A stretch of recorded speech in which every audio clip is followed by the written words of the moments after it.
बिस्मिल्लाहिर्रहमानिर्रहीम अस्सलामु अलैकुम रहमतुल्लाह। इमरान खान के खिलाड़ी सुहेल अफरीदी ने जो जंग शुरू की थी उसके बाद जो सबसे बड़ी डेवलपमेंट हुई है, सबसे बड़ी वो ये कि अब बाकायदा इस्टेब्लिशमेंट ने सुहेल अफरीदी को ब्रीफिंग देने के लिए कह दिया है। और ये जो ब्रीफिंग है ये बाकायदा DGISI कोर कमांडर पेशावर और ये किसके कहने पर दी गई, ये सबसे बड़ा सवाल है कि आखिरकार किस तरीके से सुहेल अफरीदी ने वो काम कर दिखाया जो कि कोई सोच भी नहीं सकता था। और सुहेल अफरीदी को लाने का भी यही मकसद था कि जो काम अली अमीन गंडापुर ना कर सका, अली अमीन गंडापुर इस काम को नहीं समझ सका, लेकिन वो सुहेल अफरीदी ने करके दिखा दिया। मामला क्या है और ये कितनी बड़ी डेवलपमेंट है कोर कमांडर पेशावर और DGISI की खैबर पख्तूनख्वा की सिक्योरिटी की सूरत हाल, वादी तीरा का मामला, वहाँ की सिक्योरिटी की सूरत हाल, और ओवरऑल अगर पाकिस्तान के अंदर बात की जाए, पूरी इस्टेब्लिशमेंट इस वक्त मैदान में है। देखें, DGISPR उनकी लाहौर के अंदर मुलाकात होती है तकरीबन कोई 40 के करीब सहाफ़ियों के साथ, और उसमें पाकिस्तान की इंटरनल एक्सटर्नल सिचुएशन डिस्कस की जाती है। और सबसे जो प्रायोरिटी के ऊपर चीज़ होती है, प्राइम जो एजेंडा होता है या पॉइंट होता है एजेंडे का, वो खैबर पख्तूनख्वा की सिक्योरिटी, इस्लामाबाद के अंदर दहशतगर्दी, बलूचिस्तान की सिक्योरिटी, इसके ऊपर बड़ी तफसील से बात की जाती है। और एक चीज़ के ऊपर जोर दिया जाता है, फोर्स किया जाता है कि पॉलिटिकल इकोनॉमिक स्टेबिलिटी ये आपकी बुनियादी ज़रूरत है। और इमरान खान और सुहेल अफरीदी इसी चीज़ का ज़ोर देते थे कि पॉलिटिकल इकोनॉमिक स्टेबिलिटी, उसके लिए तमाम स्टेक होल्डर्स का बैठना, बात करना, एक दूसरे के साथ इंटरेक्शन करना बड़ा ज़रूरी है।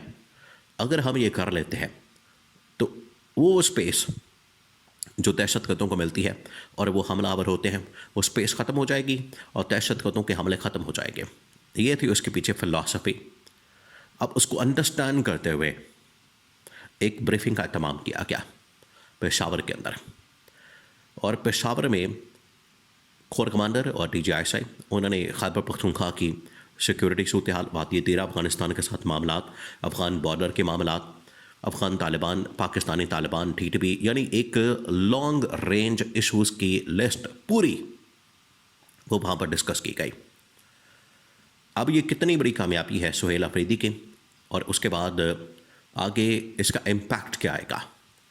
ये जो मुलाकातें हुई हैं, ख़ास तौर पर DGISPR की इंटरेक्शन लाहौर में, वहाँ पर इमरान खान के मतलब बड़ा सॉफ्ट कॉर्नर। अब आपको पता है इमरान खान की बीमारी, उसकी आंख हेल्थ कंडीशन, मेडिकल कंडीशन बड़ी क्रिटिकल। दूसरी जानब सुहेल अफरीदी का इंटरेक्शन, कोर कमांडर DGISI, वहाँ पर ब्रीफिंग, और उसके बाद इसके बाद इसका जो इम्पैक्ट होना है, क्योंकि इसको ये तमाम 2-3 जो बड़ी डेवलपमेंट्स हुई हैं, इसको समझा जा रहा है कि आखिरकार एक पॉजिटिव डायरेक्शन में पाकिस्तान के इस्टेब्लिशमेंट जो सबसे ताकतवर इदारा समझी जाती है वो गई है, एक पॉजिटिव डायरेक्शन में डेवलपमेंट हुई। उसके बाद जो इमरान खान के मतलब बड़ा सख्त बयानिया, बड़ा सख्त रवैया रखा जाता है। सुहेल वड़ाइच ने अपने कॉलम के अंदर लिखा, लेकिन यहाँ पर जो सहाफ़ी हैं वो अपनी ख्वाहिशात का इजहार करते हैं। ये आप समझें इतनी बड़ी बदकिस्मती की बात है कि सुहेल वड़ाइच जैसा सहाफ़ी, एक बड़ा सहाफ़ी, बड़ा नाम, जो कि पाकिस्तान में जिसका मकसद ये होना चाहिए कि वो एक न्यूट्रल किस्म का एनालिसिस दे, ओपिनियन दे, और बग़ैर किसी पार्टी के मफाद के, बग़ैर किसी इंटरेस्ट के तमाम सियासी जमातों की बात करें, इंसानी हुकूक की बात करें, आइन और कानून की बात करें। लेकिन सुहेल वड़ाइच ने यह मशवरा दिया कि अगर आप नून लीग को, पीपल्स पार्टी को, या ये जो ट्रॉयका का इस वक्त इस्टेब्लिशमेंट के साथ, इनमें से किसी एक को हिलाते हैं और इमरान खान की वापसी के कोई चांसेस बनाते हैं, तो फिर समझें इमरान खान आपको छोड़ेगा नहीं।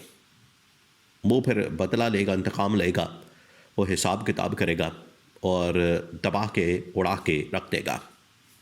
ये उनकी जानिब से कहा गया। अब ये जो पूरा मामला है, इसके अंदर बजाय सुहेल अफरीदी, ये सुहेल वड़ाइच और इस तरह के दूसरे सहाफ़ी जो बड़े नाखुश हैं कि जो इस्टेब्लिशमेंट का सॉफ्ट कॉर्नर सामने आया, लाहौर के अंदर भी फिर ब्रीफिंग का तमाम किया गया, ये तमाम चीज़ें, इसके ऊपर उनको बड़ा गुस्सा है। और उन्हें समझ नहीं आ रही कि आखिरकार ये किस तरह से एक सफल आया, ये शिफ्ट आया पॉलिसी के अंदर इस्टेब्लिशमेंट की। और ये जो पॉलिसी में शिफ्ट आया ये आपको नज़र आ रहा है DGI कोर कमांडर की ब्रीफिंग। खैबर पख्तूनख्वा की जो गवर्नमेंट है सुहेल अफरीदी के सरबराही में, उसकी खैबर पख्तूनख्वा की सिक्योरिटी संभालना, उसको मेंटेन करना, वहाँ के लोगों के लिए काम करना, ये उनकी प्राइम रिस्पॉन्सिबिलिटी है। अगर सुहेल अफरीदी ये बात करता है मुझे सिक्योरिटी पर ब्रीफिंग दें, अमन और अमान के हवाले से मुझे बताएं, आगाह करें, ऑन बोर्ड हों, मिलकर हम फैसला करें, तो ये सुहेल अफरीदी की ज़ात की बात नहीं है। ये सुहेल अफरीदी का कोई ज़ाती मामला नहीं है, इसके अंदर उसका कोई ज़ाती इंटरेस्ट नहीं है, कोई ख़ानदानी इंटरेस्ट नहीं है। ये सुहेल अफरीदी खालिस्तन प्योरली जो इस वक्त पब्लिक है, आवाम है, जो इस वक्त वहाँ के लोग हैं, उनके इंटरेस्ट की बात करता है, पाकिस्तान के इंटरेस्ट की बात करता है। वहाँ भी पाकिस्तान नहीं है। तो आज अगर ये एहतमाम किया गया है ब्रीफिंग का, तो ये बड़ा पॉजिटिव साइन है। अब ब्रीफिंग क्या हुई है, पहले आपको बताया कि सुहेल अफरीदी ने भी डिमांड की कि मुझे ब्रीफिंग दी जाए, पर उसके बाद खैबर पख्तूनख्वा के स्पीकर जो सूबाई असम्बली है उन्होंने भी डिमांड की, बाकायदा उन्होंने रिक्वेस्ट की, लेटर लिखा, ख़त लिखा कि हमें आके यहाँ पर ब्रीफिंग दी जाए और ब्रीफिंग के अंदर बताया जाए कि वहाँ पर क्या डिस्कस किया गया है। लेकिन उसको एक तौहीन के तौर पर, उसको एक आप समझें कि जिस तरह से ऐसा गैर जिम्मेदाराना किस्म का रवैया समझ के उसको रिजेक्ट कर दिया क्या। लेकिन आज फिर वो काम हो गया। अब इसमें ब्रीफिंग क्या दी गई है, ब्रीफिंग ये दी गई है कि PTI को ऑन बोर्ड लिया जाए, इससे ये पैगाम दिया गया है। नंबर 2, वहाँ पर बता दिया गया है कि किस तरीके से हम अब आगे बढ़ सकते हैं, आगे का लाएमल क्या होना चाहिए, किस तरह से हमने, क्योंकि एक पॉइंट बड़ा डिस्कस किया गया ISPR की जानिब से भी और इस्टेब्लिशमेंट ये डिस्कस करती है कि हम वहाँ पर ऑपरेशन करते हैं किसी भी इलाके में, ख़ास तौर पर खैबर पख्तूनख्वा में बॉर्डर एरियाज़ जितने वहाँ पर कबायली इलाके हैं, ऑपरेशन करते हैं, इलाका साफ़ करते हैं। बाद में जो एडमिनिस्ट्रेशन, इंतज़ामिया, गवर्नमेंट का काम है वो नहीं करते, जिसकी वजह से वहाँ पर दहशतगर्दी दोबारा शुरू हो जाती है, दहशतगर्द आ जाते हैं, उनको स्पेस मिलती है, वो वहाँ पर कार्रवाइयाँ करते हैं। तो जितनी देर तक गवर्नमेंट को ऑन बोर्ड नहीं लिया जाएगा, ऑपरेशन के बाद पोस्ट ऑपरेशन आपने करना क्या, वो किस तरह से होगा। तो यहाँ पर ये उनको कन्वे किया गया खैबर पख्तूनख्वा की गवर्नमेंट को कि हम इन इलाकों के अंदर ऑपरेशन करेंगे तो आपने ये काम करना है। दूसरा, उनको मुकम्मल तौर पर ऑन बोर्ड लेकर आगे के जितने मामलात हैं वो मिलकर सारे मामलात चलाने का फ़ैसला किया गया। और यही इमरान खान की ख्वाहिश थी, यही सुहेल अफरीदी की ख्वाहिश थी। तो ये विन विन सिचुएशन है। ये खैबर पख्तूनख्वा की जीत है और पाकिस्तान की जीत है। ये किसी की हार और किसी का नीचे लगना नहीं है।